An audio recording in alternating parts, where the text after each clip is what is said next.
আসুন যে বিষয়গুলো আমরা বললাম, বিশেষ করে যে 7টি বিষয় আমরা বললাম, জাদু, জিন এবং শয়তানের ক্ষতি থেকে বাঁচার জন্য বিশেষ করে বিসমিল্লাহ বলা এবং আউযু বিকালিমাতিল্লাহি তাম্মাতি মিন শাররি মা খালাক, এই দোয়া সকাল সন্ধ্যা 3 বার পড়া।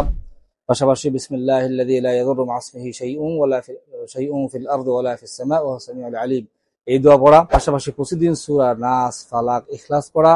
ঘুমের পূর্বে আয়াতুল কুরসি, সূরা নাস, ফালাক এবং ইখলাস পড়ে হাতে ফু দিয়ে শরীরকে বন্ধ করে ফেলা।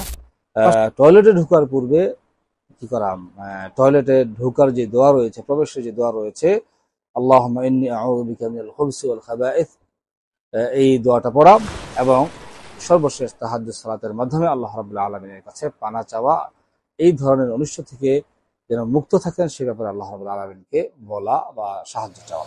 তাই আসুন দিনী ভাই বন্ধুগণ, এই ইবাদতগুলো বা আমলগুলোর মাধ্যমে আমরা আমাদের নিজেদেরকে, আমাদের সন্তান সন্ততি, পরিবার পরিজনকে শয়তান কিংবা বদ জিন বা অন্যান্য দুষ্ট লোকের যে জাদু আছে, টোনা আছে, জাদু টোনা থেকে বাঁচিয়ে রাখি।